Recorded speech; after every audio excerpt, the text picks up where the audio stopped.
Now, recently acquired this lovely condition Yaesu FT101ZD. This is a Mark 1. Really good condition for its age. And comes with the external speaker, and I have the antenna tuning unit with it, and so that's in the other room at the moment. And it has the AM board installed on it. But it has developed this fault. Now you can see it now, the frequency display flickering slightly. And the radio's only on, so it's cold. Now once it gets warmed up, it starts doing strange things with the frequency display. It starts displaying things, for example, like that sort of frequency, only when I'm on the VFO here. Although it is still, you'll still hear what's on 7.145, but the display goes a bit high wire, starts throwing random frequencies up. And the problem is, apparently, within the VFO unit here, we'll have to withdraw that, and there's a little printed circuit board on it, and the solder joints become quite dry and brittle and whatnot, so it might need reflowed. Plus, it's a wee bit off frequency on upper sideband, so maybe one of the local oscillators will need a wee bit of a tweak. So that's what we're going to try and do today. Let's get started. So now we'll have the 10 wire off, top and bottom. And there's the AF board where the local oscillator will be adjusting one of those later on to bring upper sideband back on. And it's nice to see it has the AM board installed. There's it there. There's the AF board behind it. So we need to remove this. Pull these 4 screws out. There's a plug in here. I'm not going to be able to see it. Connects into the back of it somewhere. And 2 earth straps that need to be disconnected.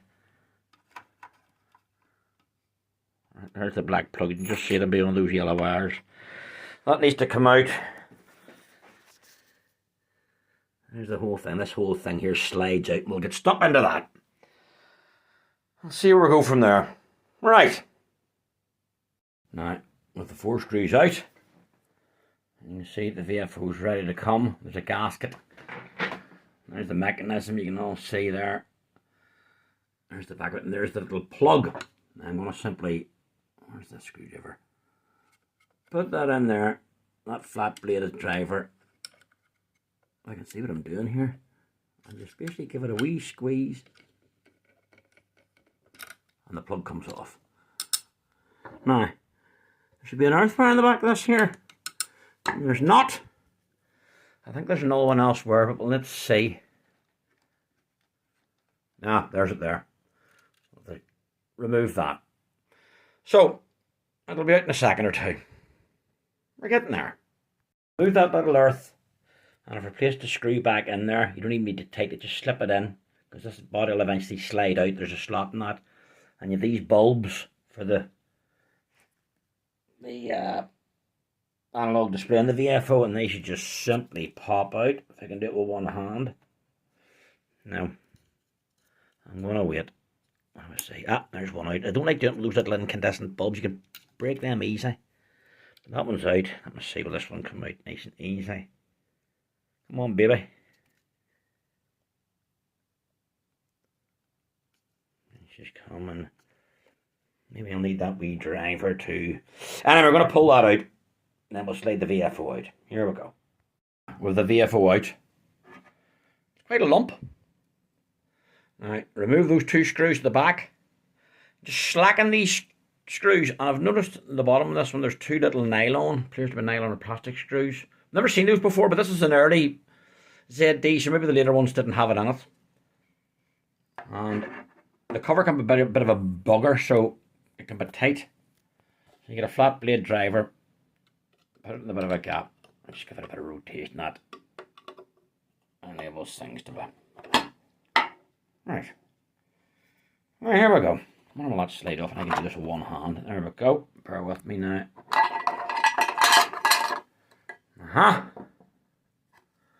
And over there. So there's the offending board. This covered with all this gammon glue. Apparently the solder joints underneath these give trouble. They can crack and get dry and brittle and whatnot, so they'll need looked at and reflowed. It's a common problem apparently in the earlier ones. But it's a well made unit, the VFO. Right, let's have a look. Unscrew the board and you gently bend it up. Just take your time, nice and easy. And there's the I'm gonna have a look at some of these. Some of them look a wee bit odd and dry, but they don't look anything to be concerned about. But we'll have a closer look under the magnifying glass, see what we can see. But we'll probably give the ones that look odd or grey or shaded, we'll give them a reflow, see what happens. Not do them any harm at all. Now, so with the VFO just sitting on top of the radio, plugged into the connector, no shielding at all on it, and we have our display back after resoldering. Now, that's not the problem. I've noticed when I reduce the voltage in this, the dim, it does something. See that? And that's a sign there's a bad cap or possibly a bad earth or something. There's a voltage drop or something. And I notice when I tap this, let's see, tap the top of the counter. Not going to do it now. There.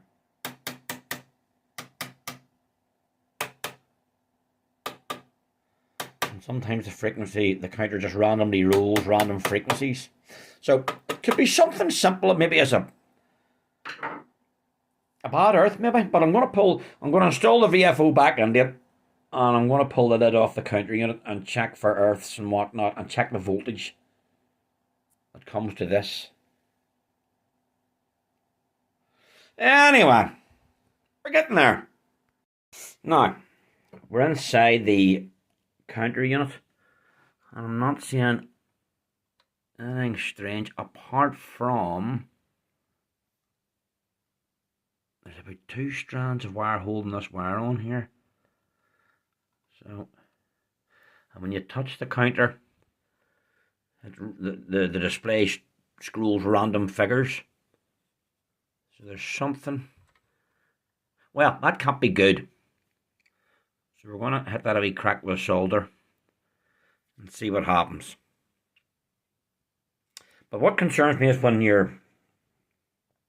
I'm adjusting this dim control, every now and again there's the display flickers and randomly scrolls very briefly, so there's a drop in voltage I'm reading. So I'm going to check a voltage regulator here. This one here appears to be okay. Anyway, out with the soldering iron. So, resoldered that wire. That didn't make any difference. Didn't think it would. And I connected, I'm starting to go down that line of, I'm thinking it's an earth issue, so I connected this crocodile clip to the inside of the frequency counter and then grounded it. That didn't do anything. And I then checked the voltage at this dim control. I'm getting 4 volts maximum. I think it should be a bit higher. I think it should be 6 volts. And then went to the rectifier board and checked across that big cap. The cap's tolerances are a wee bit out. I've ordered a new one. But when I adjust the dim control, I'm getting a voltage drop at that. From about 20 volts to about 18. So anyway, so I have a cap coming for that, but what I have discovered,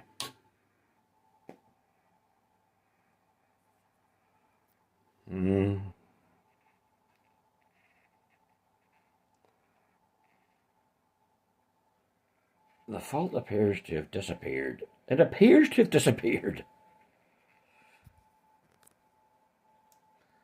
Change the mode switch. You can see the step change between upper and lower sideband. We'll go through the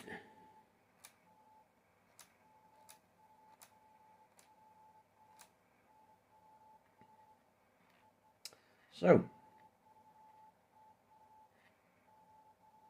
I've soak tested it for about an hour and I think it's gone.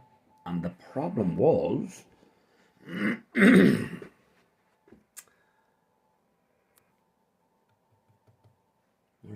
where's my pokey screwdriver? This stay frequency counter is mounted to this, and that goes to ground, and I think the counter is actually earthed through that, because when I give that a bit of a tweak to tighten it and loosen it and tighten it and loosen it and drop a switch cleaner in around it, it comes into, we're going to be able to see it here. Ah, dear. There's it there. You there? That's it there.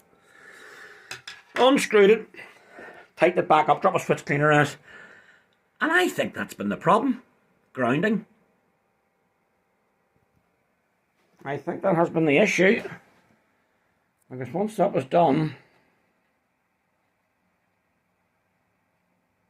the problem has not returned.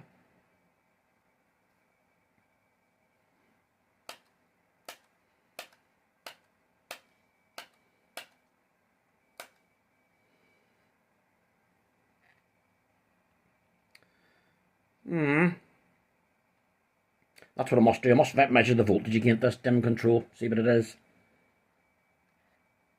But anyway, hopefully that is it. Solved. I'll be very happy with that. And I've ordered that cap and a new voltage regulator as well. I think this thing's over 40 years of age, so I'm sure it'll not do it any harm. And so the next thing is, if that is the problem gone, that's fine. We'll put that to bed. The next problem is where this band switch goes into, you can see you follow the shaft along, and in here, I was getting some arcing initially when tuning it out, so I'm going to pull this apart, have a look, see what the contacts are like, if there's any damage done. I hope to God not, because if these wafers are damaged, it's an absolute nightmare to pull this whole assembly apart to repair those wafers. Hopefully not. And then a brief alignment with the various voltage oscillators and whatnot. But anyway,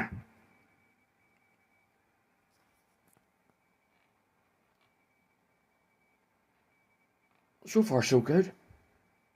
Wah. Here we go. So, we've had a look at these wafers on the band switch. See, there's the band switch there. Some of them are tarnished, which is to be expected. But in round here, and there's the switching relay. Give that a wee bit of a clean. That was fun. And I was getting the arcing from in round here, but I've checked them. There doesn't appear to be any damage. There's little tabs. As you rotate the switch, you can see it there. There's just that little tab, and that comes into contact with, you can see them, those wee boyos there. And sometimes you just need to give them a wee slight push, just a gentle wee nudge down so they can get a better contact. Be very careful. They're so delicate. And if you break one of those, well, it's open heart surgery. If they remove all this to try and fix and repair that or replace that, it's just a disaster. So be very careful. They just need some of them just need the slightest. You can see when you're rotating it and that little tag comes into contact with those contacts, and the contact will rise slightly, so you know it's making a reasonable contact. If it's not rising, I give it a wee slight nudge down, and then you can see it's making better contact. And a wee test of switch cleaner and round it, and then round all these sort of points here where the shaft goes through. And then round there, and I put a wee drop of, what is it, just a slight smidgen of PTFE lubricant. Just a wee taste. I would avoid putting stuff round this, round these, round that sort of material there. I wouldn't be putting WD-40 anywhere in there. What's that? Phenolic material. And apparently if you put something like WD-40 anywhere near it, it can absorb it and swell. And if that happens, well then the unit's banjaxed. Be very careful hooking in around here, folks. High voltages, make sure the thing's unplugged, and even then there's a couple of caps here you get such a dig from. Just be careful. And there's the plate to come off that. Don't make the mistake I did. One screw here, and of course two other screws are hid behind this foam. The screw out, you're lifting, what's going on? And there's two screws hid. See, the Japanese are like that. They like to mess with your mind. So now, we're going to flip it upside down here shortly. And we'll power the baby up. Let it sit for a while till it heats and gets any of that electrical contact cleaner out of the way. I remember a few years ago I set one of these things on bloody fire. Loads of contact, you think contact cleaner is going to fix everything. Loads of contact cleaner in around it, and then you turn it on and you turn something, it sparks. Whoosh! So we'll let her heat up and warm. She evaporates all that, and then we'll see how we get on. Now, I was just about to assemble all this, and what I noticed is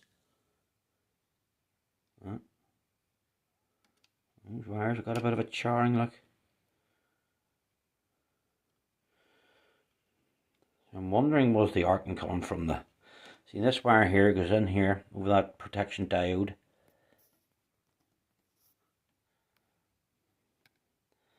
So I'm going to replace both these wires. That black one maybe looks as if I could do with a... But we'll see. I'm wondering, is this relay going to be giving me jip? But all we can do is replace it and see what happens after that. Now, so after replacing those two wires coming off that switching relay, tested her up, put her all together again, and she seems to be working lovely.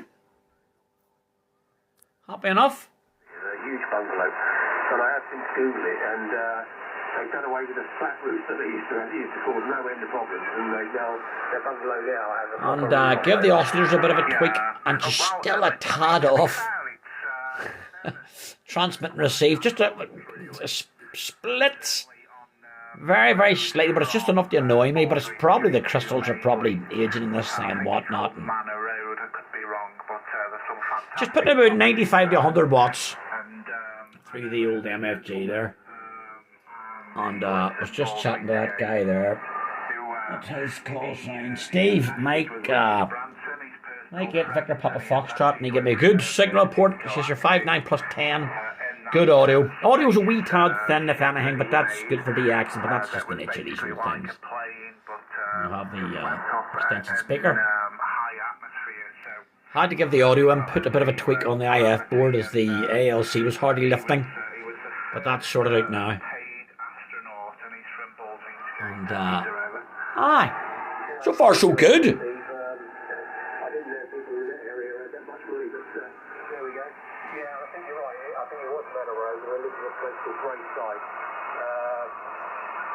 But we'll return back to about 80 watts just to make sure everything's settling down in case I get any more arcing. I'm still concerned a bit about that, but I tuned it on the tune mode and fully picked the finals to put out 100 watts, and there was no nasty arcing or puffs of smoke or that familiar smell of bakelite burning. There was none of that. As I say, the old girl's been around for a while, but I'm still waiting for these. I have a few components to put into that regulator and a few caps. And I picked the cans on the IF board to lift the receive a bit, but she's very lifty to receive. So there we go. I have the Yaesu tuning unit to match this, so I'm going to eventually shift all this, make one of these sort of wooden plinths, put it across there, and put the whole Yaesu line up across there. And that's that. Do you think I have I think I have enough radios? Huh? There we go. So that's that. Faulty, that started off with a faulty, what was the problem? Yes, the frequency counter. Throwing random frequencies at us, whatnot.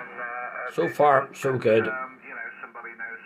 A dodgy earth did that.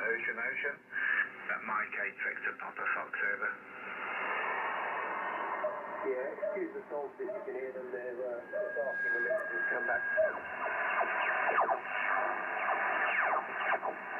give the gears inside the VFO the slightest drop of lubrication, makes it lovely, silky smooth.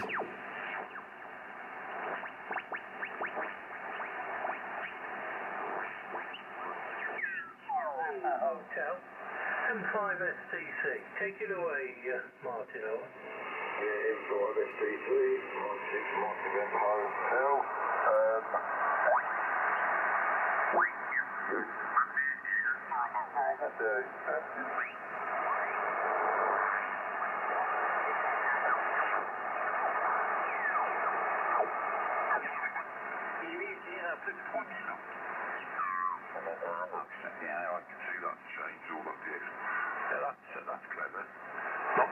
Right, there we go.